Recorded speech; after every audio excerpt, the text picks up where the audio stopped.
and welcome to the Pekin First podcast. My name is Josh, and I get the absolute pleasure of serving as the Online Ministries Director right here at Pekin First. Well, hello there, Josh, and hello, everyone. My name is Sean, and I am back with you again this week. I'm the pastor here at Pekin First, and honored to be able to do so. All right, this is episode 51, and welcome back, Sean. Thank you very much. Yeah, gone for episode 50, but we had Kathy in here, and that was a pleasure to get an update on Providence Place. So that was a lot of fun. Excellent. So, this is episode 1, and this is called Gratitude. We're gonna talk a little bit about gratitude this week, and just how it flows in our lives, and how it relates to the Bible, and all that good stuff. So we're going to start this episode, as we start every episode, with this week's personal best. And since you didn't go last week, I'm going to let you go first. All right. My personal best has not happened yet. It is going to happen. My son is on his way up from Nashville right now as we speak. He should be here at some point this evening, and we're going to get a chance to spend the weekend with my son. It's going to be a lot of fun. We're going to play a little golf tomorrow. We're going to Coyote Creek, which I've not been to before, so we're going to play there tomorrow and go out and eat a couple different places and just spend some good quality time with the kiddo. Awesome. Yeah, that's when your adult kids come to visit. Me and Kathy were talking about that last week. When your adult kids come to visit, it is something truly special for sure. Yeah. You know what? Mine hasn't happened either yet. It's going to happen tonight. I get the pleasure of me and my wife. We have a standing date night, which is Thursday nights. We go for what we call wings and wedges, and we go to a little place here in town called Whiskey Taco. Yep. And so it's a taco place, but they have the absolute best wings in town. A lot of people rave about Corey's, but just these I really like. And Are they our sponsor now? Oh, Whiskey Taco. Yeah. No. So we go there, and tonight my two middle daughters, if you will, Avery and Grace, are going to join us tonight. Nice. And so I'm pretty excited about that for sure. I know one place we're going to hit when Quentin is here is the ramen place, the new ramen place uptown. So Sandra and I have been there once, and Quentin loves ramen, so we're gonna hit that place. Yeah, can't think of the name of it right now, but perhaps it could be a sponsor for us as well. There you go. There you go. So this is episode 1. This is 51. 51. Sorry, episode 1. No, we're going way back. This is episode 51, and this is gratitude. As life happens, it is just so easy to expect the negative things are going to happen, right? We're always waiting for the other shoe to drop. But what would happen if we were grateful for everything that happens in our life? Yeah. Even though it's even the tough stuff, man, life is really, really tough sometimes. Yeah. And to be grateful is sometimes challenging. Yeah. It's a challenge for sure. So we're going to go through a couple stories in the Bible where they were grateful even though and I mean, gratitude is huge. I mean, it is such a major virtue, I think, for us as human beings, not just as Christians. I mean, as Christians, we ought to be grateful, obviously, for the amazing gift that God has given to us in Jesus Christ. But gratitude, something about gratitude, being grateful, helps move us through dark times and challenging times and difficult times better than almost anything else that I can think of. Absolutely.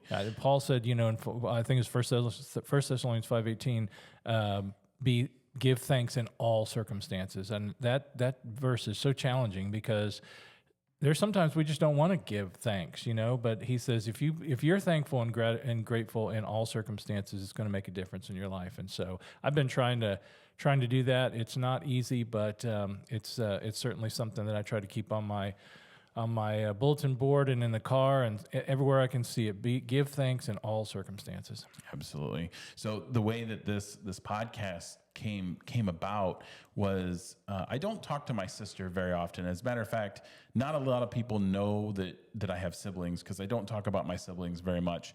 And not anything on purpose. I just don't. And I don't talk to my sister very often and again, not on purpose, busy life. They just had a baby. We've got grandkids. It's just, there's a lot going on. So it's not that we don't intentionally not talk to each other. It just doesn't fit sometimes. Yeah. So, but the deal with me and my sister is no matter what, we can pick up where we left off, meaning it's not awkward. It's in it. 150% has to do with her because she's just that way. She's just, we're going to be, we're siblings. So we're going to act like it from the first second we see each other, talk to each other. As a matter of fact, she called me, this was a couple weeks ago, 2 weeks ago. She called me and I seen her name pop up and I'm in the middle of a meeting and I said, I have to take this, right? Because this is usually not a good thing. And I picked up the phone and she goes, nothing's wrong. I said, okay. So I talked to her a little bit a couple weeks ago, like I just said. And then all I could hear in the background, just kind of a side note, all I could hear in the background is her new almost 1-year-old baby in the background.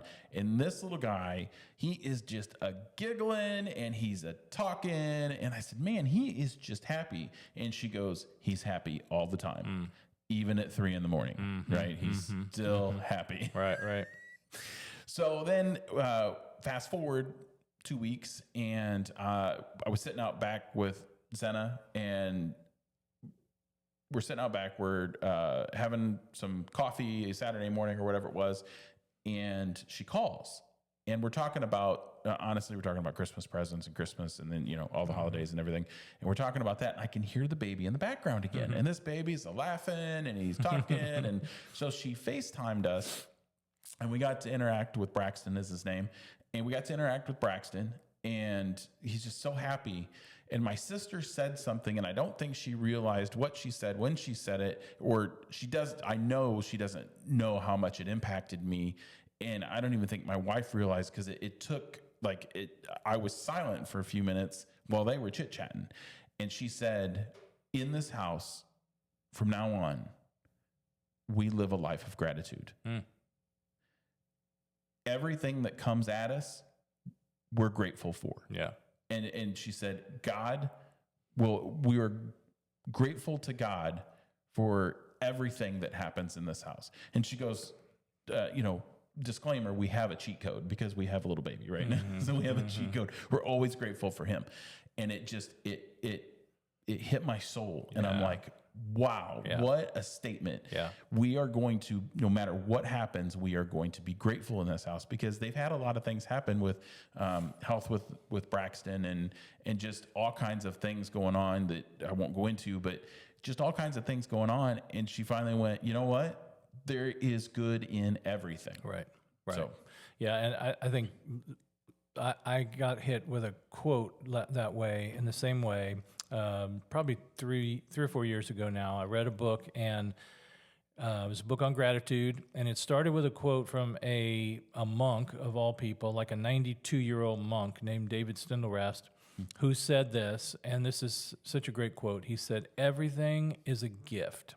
And the degree to which we are awake to that is a measure of our gratitude, and our gratitude is a measure of our aliveness. And man, it just really hit me. Everything's a gift, I mean, everything that comes at us, even the bad stuff, is a gift in some way if we're willing to see it that way. And the degree to which we're awake to that reality that everything is a gift is a measure of our gratitude, and our gratitude is a measure of our aliveness. We're only going to be as alive as we are grateful. Absolutely. So powerful. Yeah. Yeah. So that being said, to practice gratitude, I started kind of researching and kind of went through the Bible and certain stories that I knew of and certain stories that I didn't, quite honestly. Yeah. And one of them is Jonah. And I don't know a whole lot about the story of Jonah. I'm just going to be honest. It never, I've read it, but never really studied it. Right. And honestly, when you Google it, when you Google gratitude in the Bible, it is one of the first stories to come up. And it's Jonah 2:7-9. And it says, when my life was ebbing away, I remember you, Lord, and my prayer rose to you, to your holy temple. Those who cling to worthless idols turn away from God's love for them. But I, with the shouts of grateful praise, will sacrifice to you. What I have vowed, I will make good. I will say, salvation comes from the Lord. Yeah. And this, from I went back and read this, and so this is my interpretation. He's in the belly of the fish when he says this. Right. Yeah, exactly. And I mean, that's, there's so much symbolism to that he's 3 days and 3 nights in the belly of the whale. Jesus, 3 days, 3 nights in the depths of the earth. There's a correlation there between Jesus and Jonah, and Jonah recognizes and realizes that he has not been being very grateful.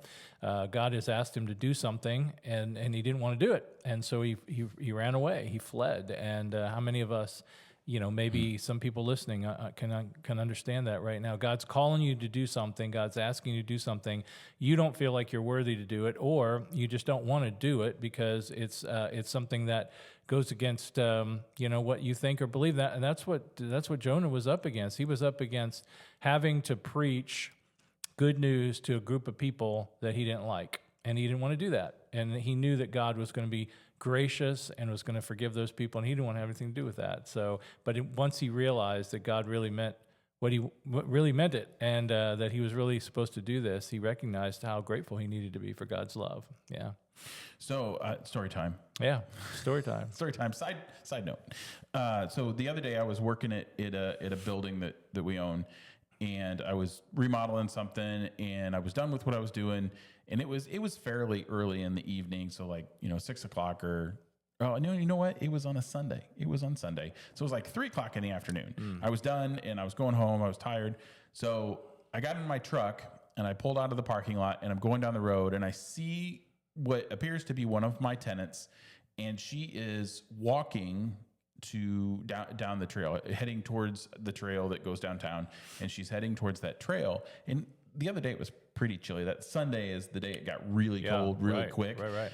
And I drive down the road, I get to the stop sign at 9th and Broadway, and I thought to myself, you should probably give her a ride, right? And I thought, man, I'm just so tired, and I don't want to turn around, and I should probably just stay out of it, right? Because a tenant-landlord interaction, you got to be careful of that. Sure. So I continued on my way. I got to Court Street, and I turned onto Court Street, and I thought, nope. This is wrong, right? I was running when you said he was running. I was running from not her, but running from the bothersome of wanting to help. Right. And so I got onto Court Street and I called her, and I'm like, "Are you going to work?" Because she was going downtown to work. Yeah, I'm going to walk. I'm like, "No, you're not. No, you're not." So I immediately flipped around.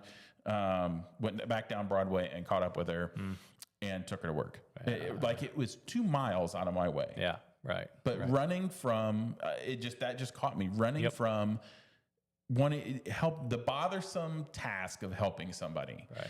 And I catch myself all the time, and God puts that into my heart. No, this is what you need to do. And my dad always says, right is right and wrong is wrong. And it was the right thing to do. Yeah. What a great story, a great illustration. Yeah. The other thing I attribute to that. So coming home from work every day, I go through the south end of Peoria, and some days it's tough to go through.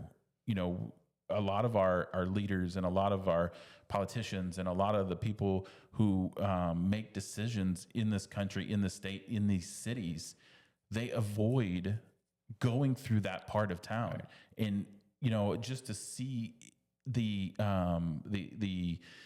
what goes on down there, the drug abuse, the hunger, the poverty, and they stay out of they run from those part of towns, and it aggravates me so much. I was just down there like 15 minutes ago, coming home, and it just aggravates me. And I don't get angry, but I get frustrated. Yeah. I get frustrated about I hear you. Yeah.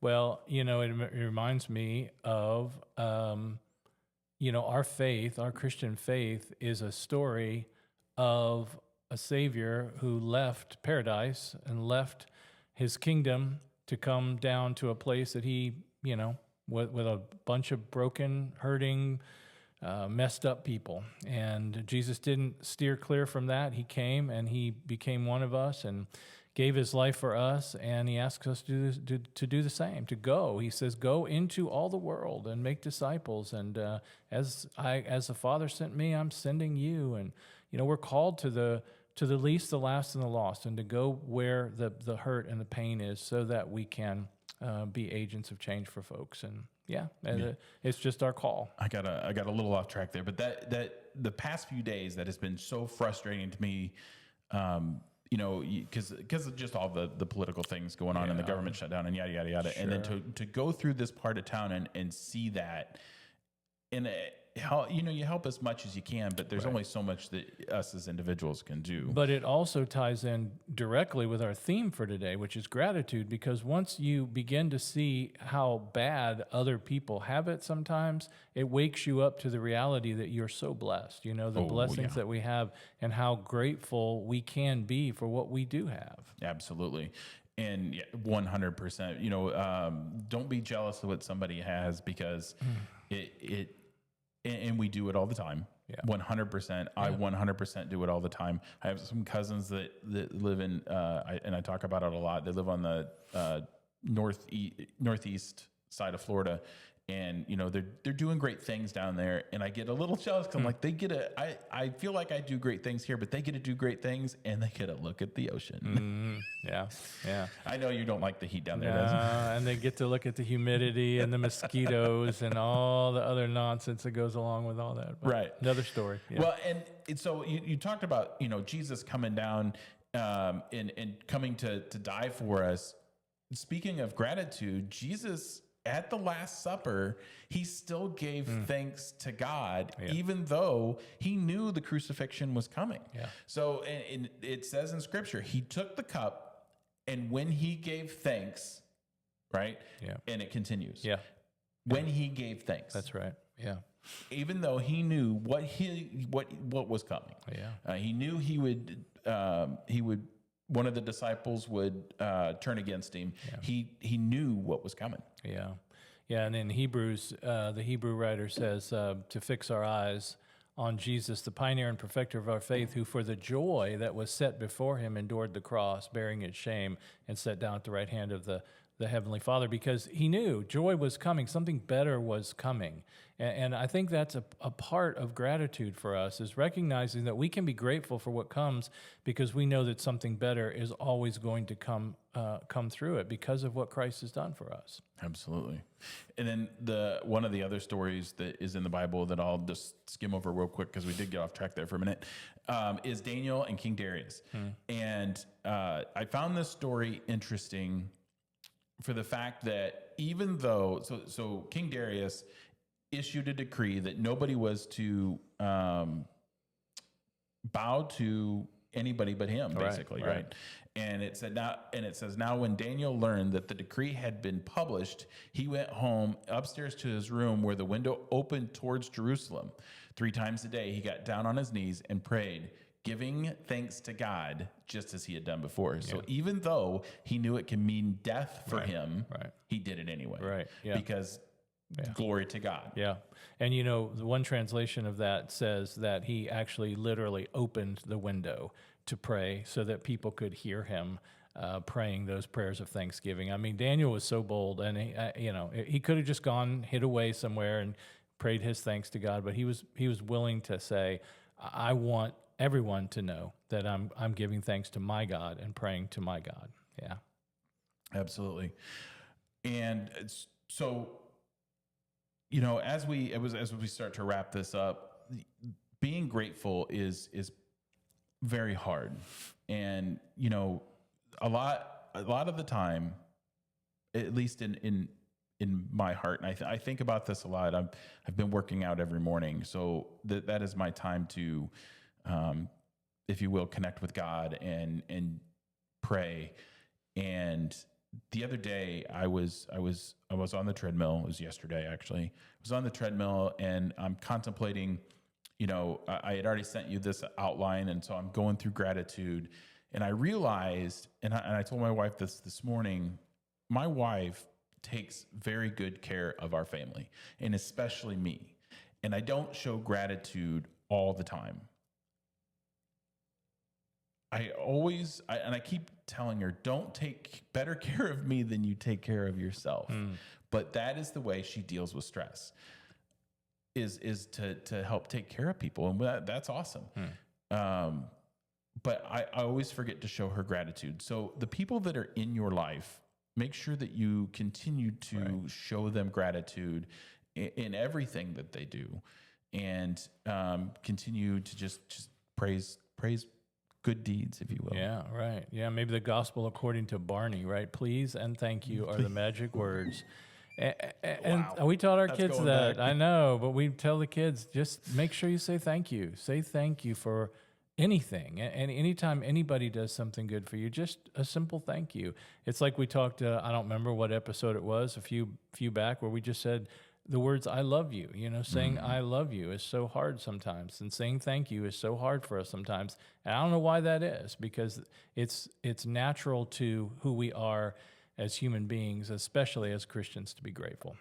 And just know that, sometimes failure is part of the process. And I say failure, and that's kind of a rough word, because nothing is ever truly a failure. Right. It may be a setback, but it's truly not a failure. So maybe you feel like you failed today, and that's okay, because use what you learned if you failed today to make tomorrow better, and so on and so forth. And just take all those lessons and be grateful for the wake up, right? Wake up on the right side of the bed. Yeah. I heard a quote today, and I have to repeat it, because again, as these episodes, come to me, and it just seems like it comes in waves, and it just like it'll flood you. And it's the greatest skill that you can develop is to learn to be in a good mood in the absence of things to be in a good mood about. Right. And I was like, wow, that is a great statement. And good moods are generated by gratitude. I mean, if we see everything around us as a gift, if we see it as a gift, and just know that, sometimes we get gifts that we don't really like very much, or we didn't even want, and we just go, okay, it's a gift. What am I going to do with this? How am I going to be grateful for this? And how's it going to be used in my life? Romans 8:28 is a passage that I've always clung to. One of my mentors used to say it's the verse that everyone can quote, but nobody can believe, because it's a hard verse. It says, God works together all things for those who love him and are called according to his purpose. God's going to work everything for his glory in your life, good, bad, or indifferent. The stuff that you've gone through, the difficulties that you've gone through, God's going to use those to help you to minister to somebody else who's going through the same thing. It's such a blessing and such a privilege to be able to serve God in this world. Absolutely. And so, speaking of gratitude, we have so much going on around here, and there is no way we could actually fit it into the end of this podcast. I don't know that we could fit it into our podcast. We have so much going on around here, so many ways to give back and be grateful for the things that we have, and share them, and give to those that are hungry or need things for their kids for Christmas. And we got the Cunningham tree, and the story that we had a staff meeting yesterday, and that's where it was overflow of just things. Overflow of things coming, and which is awesome. But the one thing out of that meeting that I got was Emmy's story about the family who Grace United, our sister church across town, does a food pantry, and it was the toilet paper story. Somebody was so grateful that she got a roll of toilet paper, one roll, because that's all they had enough for. And just the things like that, the things that you don't think of that people are struggling with at the moment. She told Emmy that she had been tearing up old pieces of clothing to use as toilet paper that they didn't have. That was how bad it had gotten. And the gratitude for the simple things in life. 100%. So we just a ton going on. Visit our website at peakandfirst.org. Also, don't forget to like and share this podcast. It's a great way to connect with everyday things going on in your life and how they relate to faith and the Bible. We also have the Monday update that you can listen to every Monday morning, and it is just an update of great things going on in and around Pekin First. If you have any thoughts about future podcasts, you want us to talk about something, anything that you want us to bring to the microphone, shoot us a comment, let us know, and we'll be happy to try to wrestle with whatever it is that you're interested in. Absolutely. All right, does it for us for this week. Remember, God put us here to do great things, so let's go do great things.